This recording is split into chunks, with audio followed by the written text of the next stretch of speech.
기도하시겠습니다. 참 좋으신 하나님, 우리의 예배의 주가 되어 주시고 우리로 찬양할 수 있게 하시오니 진심으로 감사합니다. 영광 받으셨습니다. 이제 은혜 받기를 원합니다. 말씀 받기를 원합니다. 귀한 말씀 들려질 때에 성령님 반드시 먼저는 영안이 열려 하나님을 배우게 하여 주시고 귀가 열려서는 하나님의 음성 듣게 하시옵소서. 뿌려진 말씀의 씨앗이 우리 마음밭에 뿌려지게 하시고 반드시 인도함 받아 100배의 결실 맺게 하시옵소서. 말씀하시는 분은 아버지 하나님이심을 인정하오며 우리 주 예수 그리스도의 이름으로 기도합니다. 아멘. 지난 시간에 2번씩이나 말씀을 반복했기도 하고 시간이 지금 촉박하기도 해서 지난 말씀을 한번 되새김질 해드리지는 못하겠습니다. 그러나 분명한 것은 정의를 좀 내리겠습니다. 욥기서를 통해서도 우리는 누구를 만나야 한다고 그랬지요? 예수님을 만나야 한다 그랬습니다. 욥기서도 성경이고요. 성경은 분명히 예수님을 증거하는 책입니다. 자, 그리고 이 말씀 속에서 우리가 지난 시간에 분명히 했던 것이 무엇이지요? 사탄이 여러 모양으로 우리를 자꾸 해하려고 하는 속셈이 있는데 저나 여러분들이 분명히 혹여 흉악한 죄에 넘어섰을지라도 낙심하거나 절망하지 말 것은 하나님께서 나를 어떻게 여겨주신다고요? 의롭다고 여겨주시기 때문에, 그리고 하나님의 백성들에게 결단코 심판은 없기 때문에 낙심하거나 절망하지 말고 나를 의롭다고 인정해 주시는 하나님 앞에 담대하게 일어서서 이제 또다시 우리가 맡겨주신 사명을 감당하자, 이렇게 말씀을 정리해 드렸습니다. 자, 오늘은 성경 본문 말씀을 쭉 따라가면서 확인하는 시간인데요. 중요한 내용들을 좀 점검을 해 나가는 것으로 오늘 말씀을 좀 볼 테니까 건너뛰더라도 이해를 좀 하시면 좋겠습니다. 자, 먼저 1절부터 16절까지의 중심 내용을 볼 건데, 욥이 나는 하나님께 묻는다, 사람을 바라보는 것이 아니고 이런 상황 속에서도 오직 내가 바라볼 분은 하나님이시다 라고 하는 것이 중심인데요. 자, 1절부터 시작합니다. 욥이 대답하여 이르되 너희는 내 말을 자세히 들으라. 이것이 너희의 위로가 될 것이니라. 나를 용납하여 말하게 하라. 내가 말한 후에 너희가 조롱할지니라. 나의 원망이 사람을 향하여 하는 것이냐. 자, 여기까지요.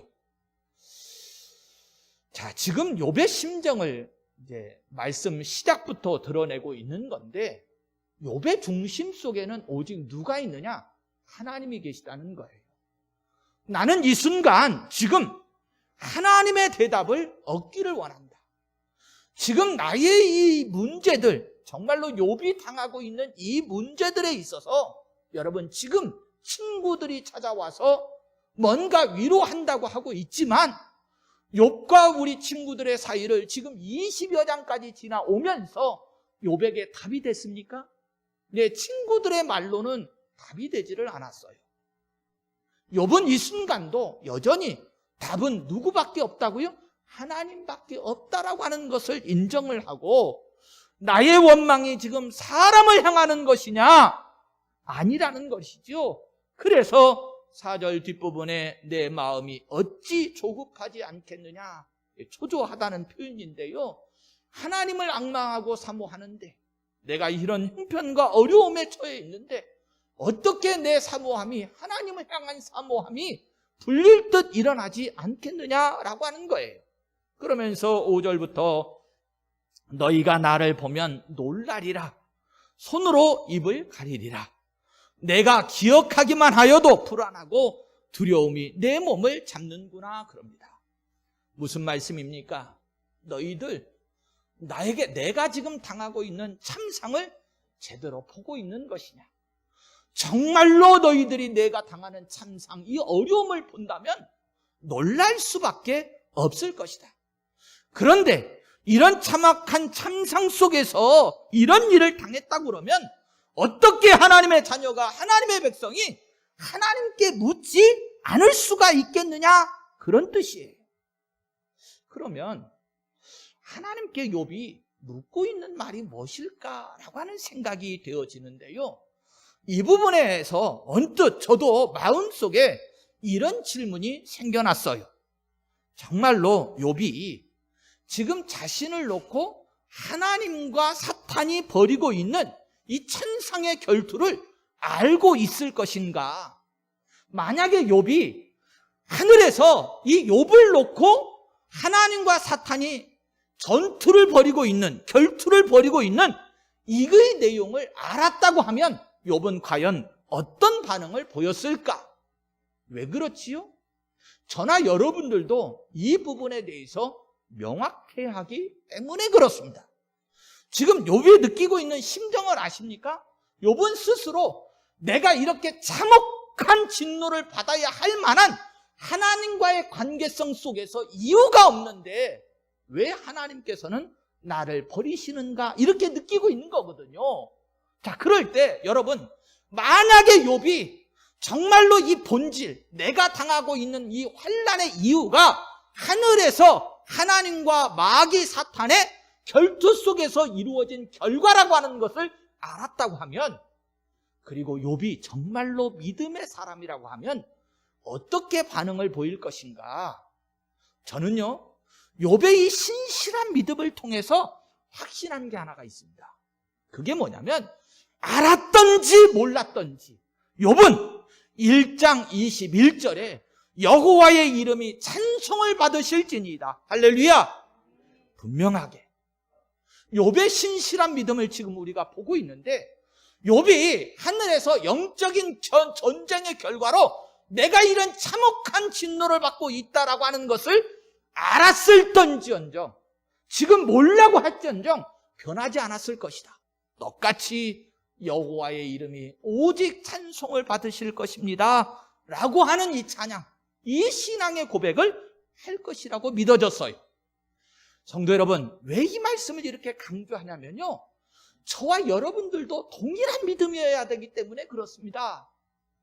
우리가 우리의 환경과 조건 때문에 하나님을 향한 믿음이 흔들린다면, 변한다면 그게 참 믿음이라고 말할 수 있을까요? 욥이요, 하나님의 나라 천상에서 이루어지고 있는 이 일을 알 때의 모습이 다르고 모를 때의 답이 다른다고 그러면 여러분, 그 믿음을 우리가 신뢰할 수 있을까요? 참 믿음이라고 말할 수 있느냐, 그런 말에 아니지요. 우리의 믿음은 환경과 조건에 영향을 받는 믿음이 돼서는 안 됩니다. 좋을 때는 감사하다고 찬송하고 어려울 때는 불평하고 원망하면 그게 어떻게 참된 믿음이겠어요? 아니거든요. 그래서 지금 욥에게 제가 스스로 한번 물어보고 얻은 답이 뭐냐? 욥의 신실한 믿음, 하나님이 보시기에 인정한 그 믿음을 볼 때 욥은 어떤 상황이 바뀐다 할지라도 변하지 않을 거다. 그리고 나의 믿음도 그와 같아야 되고 오늘 저와 여러분들의 믿음도 다르지 않아야 된다는 거예요.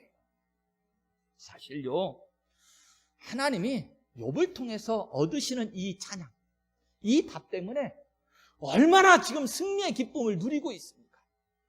마귀하고 여러분, 하나님하고 영적인 전쟁은 그 시대만 있는 게 아니고 지금 이 시대에도 있거든요. 그런데 욥이 변하지 아니하고 하나님을 영화롭게 하고 찬송을 받으실 분은 오직 하나님이시다 그럴 때에 이 사탄의 길을 꺾고 하나님이 승리의 이 기쁨을 얼마나 크게 누리고 계시겠어요? 이 시간도 다르지 않습니다. 하나님께서요, 저와 여러분들에게도 얻고 싶은 답이 뭐겠어요? 어떤 환경과 조건 속에서도 좋든지 나쁘든지 오직 나의 삶의 주관자는 하나님이십니다.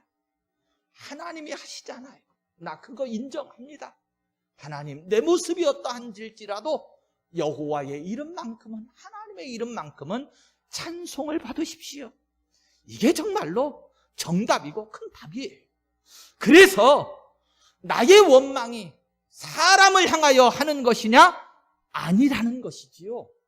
23장 3절과 5절 말씀을 가보면 내가 어찌하면 하나님을 발견하고 그의 처소에 나아가랴. 내게 답하시는 말씀을 내가 알며 내게 이르시는 것을 내가 깨달으랴. 그러면서 욥의 이 마음을 지금 달리 표현하고 있는 것인데, 욥은 하나님께서 지금 이 순간만큼은 자신을 버리신 것으로 알고 있어요. 지금 그렇게 느낄 수밖에 없는 상황이지요. 지금 욥이 당하는 환난을 생각해 보면 욥이 지금 하늘에서 벌어지고 있는 일을 모르니까 미루어 스스로가 짐작하기를 하나님이 나를 버리셔서 이런 결과가 있는가 보다, 이렇게 느끼면서 하나님을 불평하고 원망하는 게 아니고요. 다시금 욥은 무엇을 사모하느냐? 하나님과의 관계, 하나님과의 교제가 회복되어지기를 갈망하고 있는 거예요.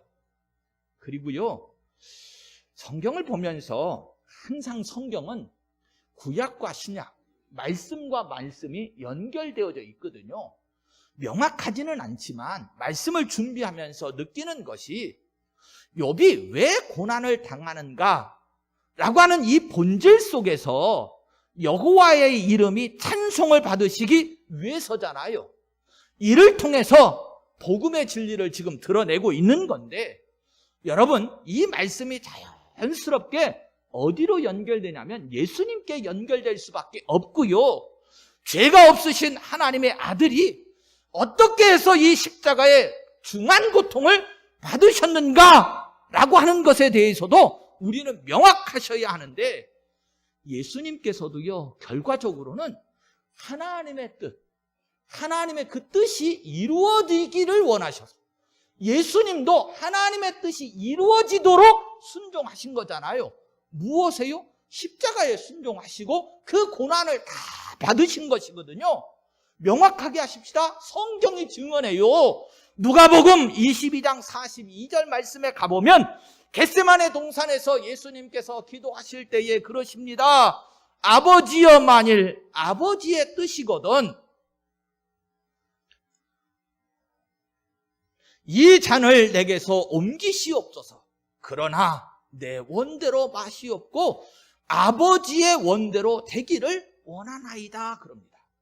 자, 이 기도 속에서도 앞에서 잔을 옮기는 것도 분명하게 누구의 뜻이어야 된다고 그러지요? 아버지의 뜻이어야 된다는 거예요. 지금 형통하게 하시는 것이 됐던, 아니면 어려운 환난의 자리가 되었던 이 모든 것들을 옮기고 주관하시는 것, 이게 내 소원대로가 아니고 아버지의 뜻이거든 그렇게 하시고요. 그것도 더 나아가 내 원대로 하지 마시고 아버지의 원대로 되기를 원한다, 이렇게 기도하셨어요. 자, 그러니 욥이 가지고 있었던 그 생각 속에 온전히 하나님께만 올려드리는 그 찬송, 그리고 예수님께서 그 환난의 고난의 십자가 앞에서도 아버지의 뜻, 하나님의 뜻을 이루어드리기를 원하는 그 기도, 그리고 그 발걸음을 생각해 볼 때 어떻게 동일하지 않겠어요? 자, 그렇다면 오늘 이 순간 우리가 나를 내세울 수 있겠어요? 성경의 모든 증언은 누가 주인이시죠? 아버지, 하나님만.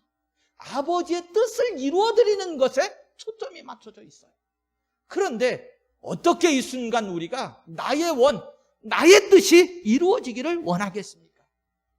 자, 여기에만 머물 수 없어요. 말씀을 진행해 보십시다. 7절에 어찌하여 악인이 생존하고 장수하며 세력이 강하냐 그럽니다. 자, 이 7절 이하부터는 악인들이 지금 형통하다라고 하는 것을 말하고 있는 내용인데, 분명히 하셔야 될 것이 있습니다. 욥이 악인들이 형통하다 이걸 말하려고 하는 게 아니고, 친구들이 자꾸 엉뚱한 말로 욥을 공격하니까 욥의 생각이 그렇다고 해서 그런 게 아니고, 지금 친구들의 말에 답변을 하기 위해서 나온 말이라고 하는 것을 잊어버리시면 안 돼. 자, 친구들은 공통적으로 어떤 이 사고 속에서 욥을 공격했지요? 4장 7절에 보면 보라, 죄 없이 망한 자가 누구냐? 죄 있는 사람은 망한다는 거예요. 그런데 욥은 그러면 어찌해서 지금 내 눈에 보이는 지금 있는 악인들은 망한 게 아니고 저렇게 생존해 있고 장수하고 오히려 세력은 더 강하냐? 8장 3절에 보면 친구들은 하나님이 어찌 정의를 굳게 하시겠으며 전능하신 이가 어찌 공의를 굳게 하시겠는가? 그러면서 욥아, 내가 죄가 없으면 어떻게 이런 형벌을 당하냐? 죄 지었으니까 하나님께서 이렇게 너를 정죄하는 거지, 그런 거예요. 자, 그럴 때 8절과 10절을 보시면 그들의 후손이 앞에서 그들과 함께 굳게 서고 자손이 그들의 목전에서 그러하구나. 그들의 집이 평안하여 두려움이 없고 하나님의 매가 그들 위에 임하지 아니하며 그들의 수소는 새끼를 베고 그들의 암소는 낙태하는 일이 없이 새끼를 낳는구나, 그래요. 이것도 무슨 뜻이지요? 너희들은 자꾸 앞에서 말씀드렸어요. 인과응보, 신상필벌 그러면서 복을 받는 사람들은 하나님 앞에 의를 행했기 때문이고 진노를 받는 사람들은 하나님 앞에 죄를 행했기 때문이라고 말을 하는데, 아니 8절부터 10절까지만 보셔도 악인들이 지금 잘되고 형통하고 있잖아요. 이게 도대체 무슨 뜻이냐, 그런 거거든요. 자, 그런데요, 여기까지만 보지 마시고 지금 욥이 하나님을 향한 마음을 한 번 더 보세요. 14절에 보시면 그러할지라도, 자 보세요, 다시요, 이거 놓치시면 안 돼요. 8절부터 10절까지의 내용만 보실 때에도 뭐라고 해서 그 뒤에도 마찬가지인데 악인이 지금 잘되고 형통하고 있다, 이걸 욥이 지금 말하고 있잖아요. 그런데 14절로 건너가셔서 그러할지라도, 즉 한마디로 그렇게 죄인들이 평안하게 산다 할지라도 그들은 뭐라고 그러느냐? 하나님께 말하기를 우리를 떠나소서 우리가 주의 도리를 알기를 바라지 아니하나이다. 또 15절에는 전능자가 누구이기에 우리가 섬기며 우리가 그에게 기도한들 무슨 소용이 있으랴 하는구나. 이런 악한 자들이라는 거예요. 자, 다시요, 여러분, 죄인들인데 저렇게 악한데 저들이 지금 형통하고 있잖아요. 형통한 자들이 누구예요? 무신론자들이에요. 하나님을 무시하고 없다는 자들이에요. 그런데 욥의 진심은 뭐냐? 16절에 보니까 그러나 그들의 행복이 그들의 손 안에 있지 아니하니 악인의 계획은 나에게서 멀구나, 이렇게 말을 합니다. 두 마디로 되어 있는데, 첫 번째로 그들이 잘 사는 것은 그들이 잘나서도 잘해서도 아니라는 거예요. 두 번째로 악인의 계획은 그들의 인생이나 가치관이 이 악인의 계획인데, 그런데 욥 자신과는 전혀 다르다는 것입니다. 정리를 잠깐 간단하게 해드리면 이런 거예요. 욥은 지금 뭐라고 대답하고 있느냐면 하나님 없는 부귀영화, 이 죄인들이 지금 부귀영화 누리고 있잖아요. 그렇지요? 자, 그런데 욥은 뭐라고 말하냐면 하나님 없는 부귀영화, 그것보다 나는 차라리 하나님이 있는 고난을 택하겠다. 다시요, 정말 중요하지요. 부귀영화를 아무리 누려도 하나님 없는 그들 속에 나 넣지 않겠다. 그들과 함께하지 않겠다. 내가 비록 고난이 있다 할지라도 나는 하나님과 함께하는 고난을 택하겠다, 이렇게 말하고 있는 거예요. 여러분, 성경에 한 사람만 그 증거, 그렇게 선택한 사람을 예로 들어 드릴게요. 모세거든요. 이 모세에 대해서 성경이 뭐라고 평가를 했는가를 읽어드릴 건데, 히브리서 11장 24절부터 26절 말씀에 가보면 모세를 어떻게 평가하고 있느냐? 믿음으로 모세는 장성하여 바로의 공주의 아들이라 칭함받기를 거절하고 도리어 하나님의 백성과 함께 고난받기를 잠시 죄악의 낙을 누리는 것보다 더 좋아하고 그리스도를 위하여 받는 수모를 애굽의 모든 보화보다 더 큰 재물로 여겼으니 이는 상 주심을 바라봅니다. 할렐루야. 모세는 어땠다고요? 하나님 없는 부귀영화 그거 거절하고 오히려 하나님과 함께하는 그 고난이 있을지라도 하나님과 함께하는 것을 선택했다는 것입니다. 너무나도 놀라운 말씀이에요. 우리의 지금의 삶의 모습 생각과는 너무나도 다르잖아. 우리는 오직 복 그러면서 복에만 매달리고 있는데 아니요. 믿음에 찬 사람들은 이 세상의 부귀영화 복을 선택한 것이 아니고 그런 거 상관없이 오직 나에게는 비록 고난이 있을지라도 누구만 있으면 된다고 인정하지요? 하나님만 있으면 된다고 인정하는 거예요. 이게 진짜 참 믿음의 사람들이지요. 그리고요, 이왕기사 말씀이 나왔으니까 친구들의 이 정죄를 구속사적 관점 속에서 조금 더 넓혀서 살펴보면 그렇습니다. 바울 사도가 갈라디아서 3장 13절 말씀에 그래요. 그리스도께서 우리를 위하여 저주를 받으신 바 되셨다. 예수님께서 왜 저주를 받으셨느냐? 우리 때문이다. 이걸 분명히 증거를 합니다. 왜 저주를 받았다고 이렇게 평가를 할까? 예수님이 십자가 지신 거를 왜 저주받은 것이라고 그렇게 말할까? 사실 그 예수님이 십자가에 달리신 그 현장 속으로 돌아가 보면 그 악한 이들이 예수님을 십자가에 못 박고 뭐라고 얘기를 하지요? 예수님께서는 하나님께 저주를 받은 것이다. 이렇게 규정을 해요. 이유도 있었어요. 사실은 어떤 이유냐면 이미 성경에 신명기 21장 23절 말씀에 가보면 나무에 달린 자는 하나님께 저주를 받았음이니라 이렇게 말씀하고 있거든요. 그러니 예수님이 십자가에 달리신 것을 보고 이 악한 이들이 그렇게 달아놓고도 하는 말이 저는 하나님께 저주를 받은 것이다 이렇게 말을 해요. 틀렸다는 것 아니에요. 그런데 누구 때문에 저주받았느냐가 중요하지요. 예수님이 스스로 자신의 죄악 때문에 저주받으신 겁니까? 아니지요. 누구 때문에요? 죄인된 마땅히 저주를 받아야 할 우리 때문에 우리를 위해서 스스로 예수님은 저주를 받으신 것이거든요. 그래서요, 예수님께서도 하나님의 뜻을 이루어 드린다. 지금 욥기서로 돌아와서 욥도 변하지 않습니다. 욥이 1장 21절에 했던 그 말, 하나님께 올려드렸던 그 찬송, 여호와의 이름이 찬송을 받으실지니이다. 이것은 변하지 않아요. 어떤 상황 속에서도요, 고난당하는 속에서도 변하지 않는다는 거예요. 사실 지금까지의 내용도 그렇습니다만 앞으로도 우리가 성경을 쭉 읽어 가시다 보면 욥이 때로는 어린아이같이 투정을 부리기도 하고 불평하는 내용들도 나오지만 앞에서 제가 시작 머리에 분명히 정의해드린 게 하나 있어요. 그게 뭐냐면 그렇게 불평하고 또 때로는 어린아이같이 투정을 부리는 것 같아도 욥의 말을 들어보면 욥의 행함을 보면 조금도 무엇을 의심하지 않느냐? 하나님이 없다는 것을 의심하지 않아요. 부인하지 않아요. 명확하거든요. 즉 욥은 비록 어린아이처럼 투정은 부려도 결단코 하나님을 배신하지 않습니다. 그리고 성경의 내용을 보면 그 어린아이와 같이 투정 부리는 그 모습을 하나님께서 받아주셔요. 하나님께서 그 욥의 태도를, 그 반응을 받아주신다는 거예요.